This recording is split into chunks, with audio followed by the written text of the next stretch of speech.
country such as ours. How then, for instance, does a growing population such as ours maintain the balance between using up too few resources and protecting the environment? Bored by the issue? Perhaps these pictures will help you care a little bit more about our world.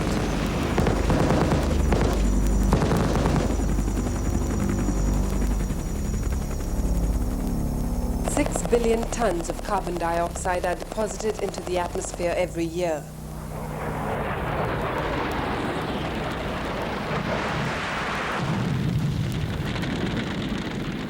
Half the world's rainforests have been destroyed this century.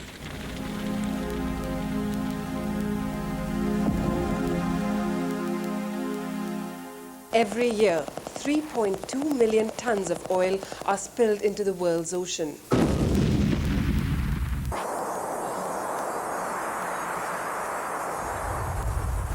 The Earth would have warmed by 3 degrees before the end of the next century. How is this affecting you? By the year 2050, 300 million people living in the world's coastal areas will be forced to abandon their homes. It's a vicious cycle. A quarter of the English-speaking Caribbean live in poverty. Poverty is worsened by rapid population growth, which makes more demands on the environment. About 1 person per acre in Trinidad.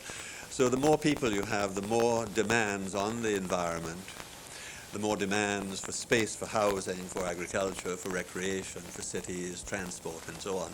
And as the population keeps expanding, you have the problems of the demands on the natural environment for this purpose, which means then that your swamps, your forests, your hills come under attack from people.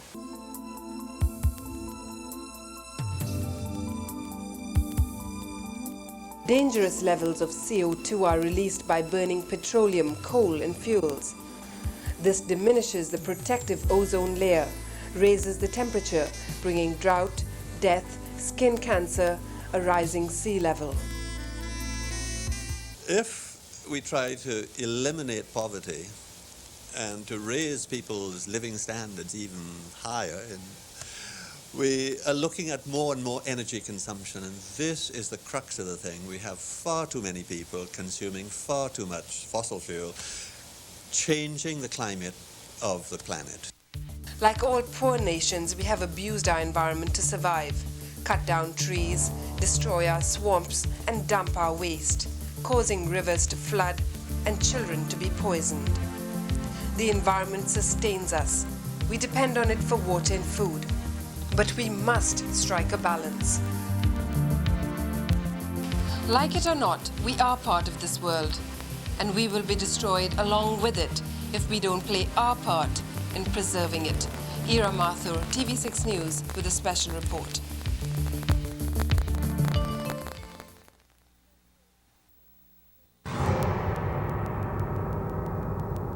When some 6 weeks back, an 11-year-old boy was whipped 20 times by order of a magistrate for possessing cocaine, the country reacted.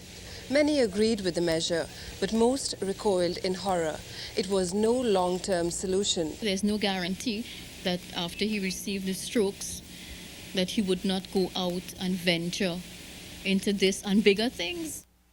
Surely there were adults involved in some way with respect to this particular boy, and that what the authorities ought to have done was to grasp the opportunity to get at the people who are really at the root of this problem.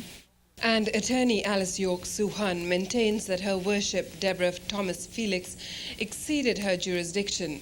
Section 79 of the Children's Act states, any male offender not over the age of 16 years may be subject to whipping as provided by Section 79 of the Children's Act. However, that person shall not receive in excess of 6 strokes. But was whipping the only way? What alternatives did Magistrate Deborah Thomas Felix have? Put under the supervision of a probation officer, committed to care of a relative or fit person, sent to industrial school or an orphanage, Parents ordered to pay a fine or pay security for good behavior of the child. Commit offender to custody in detention. Sent to prison. A judicial officer having before him or her a young offender has, in my view, a wide variety of punishments to choose from. But in the case of the young offender who was found guilty of trafficking in drugs, the magistrate chose to punish by whipping. She exceeded her jurisdiction by ordering 20 strokes. I would like to see the law totally abolished for children. I would also like to see workshops for magistrates and lawyers to educate them in counseling. A 1993 UNICEF study of children in Trinidad has found that more children committed crimes between 1990 to 1992 than the entire decade of the 80s. The report states most juvenile delinquents are victims of parental abuse and neglect. They come from environments where violence and aggression predominate. I've seen many children that have been physically abused. I can't count. And they all have one thing in common. They, at one stage or the other of their healing, they all act violently. And that 90% of adults sentenced to prison were abused as children. Archbishop Abdullah says, you hold them and let them know that you love them. And that, yes, what they're doing is wrong. And show them another way to do it. But not to physically discipline them. There ought to be some kind of system for children coming before the court that would provide the making of a better child. Clearly, spare the rod and spoil the child is now an outdated maxim with no long-term answers. Perhaps soothsayers should consider this maxim: spare the rod and pay attention to the child. Ira Mathur, TV6 News, with a special report.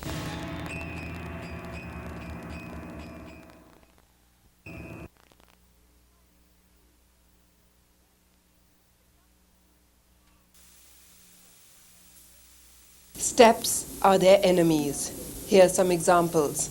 Hall of Justice, no entry. Twin Towers, no entry. Cinemas, no entry.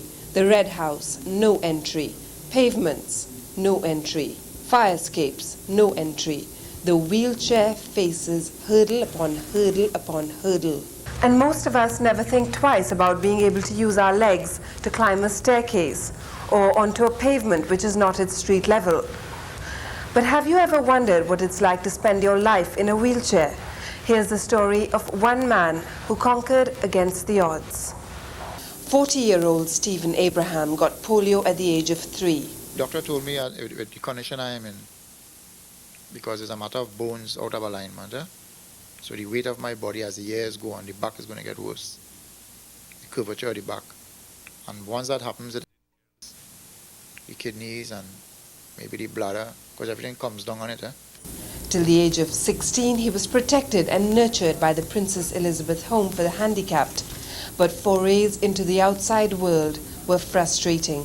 Well, I personally cannot get up those pavements. The physical part of it is this. All right, you want to go somewhere and reality hits you, you cannot go because you cannot get around. So things that I might have wanted to go to, I'll have to miss, and which was unfair, but that was the reality of it. Then came the break. In 1969, he joined TN Tech as a trainee in communication repairs. Steve was backed by a supportive team of co-workers and progressed with his work.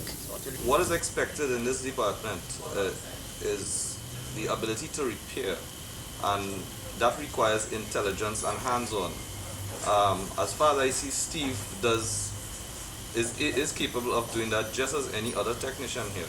Hurdle upon hurdle was overcome.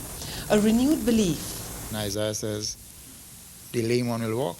And I believe that, and I have faith in that, and I know when that time comes, I will walk again. So things like dark moments, which were around a few years ago, is not really keeping me back anymore. He handled ignorant and hurtful remarks and jibes. I always tell people, I would like you all to sit down in a wheelchair for a day and see how it feels. But of course, it is something hard for anybody to do. just to sit down in a wheelchair for one day, and I have been in it all my life. Steve learned to drive, bought a car, and Tech made the building accessible to him. He can get in and out quite easily because we have an elevator system that works.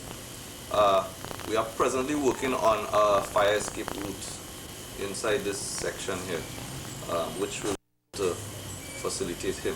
He swims, plays table tennis, and is happily married with 2 children. The dark moments are still there. The physical pain is constant, but he has overcome. Steve's is a success story, a combination perhaps of luck and his determination. But can we continue to leave the fate of our disabled people to chance? It is time for us to integrate them into our society. Perhaps it is long overdue. A man in a wheelchair can do a lot of things, lots of things. The only thing he cannot do is just get up and walk. Mathur, TV6 News with a special report.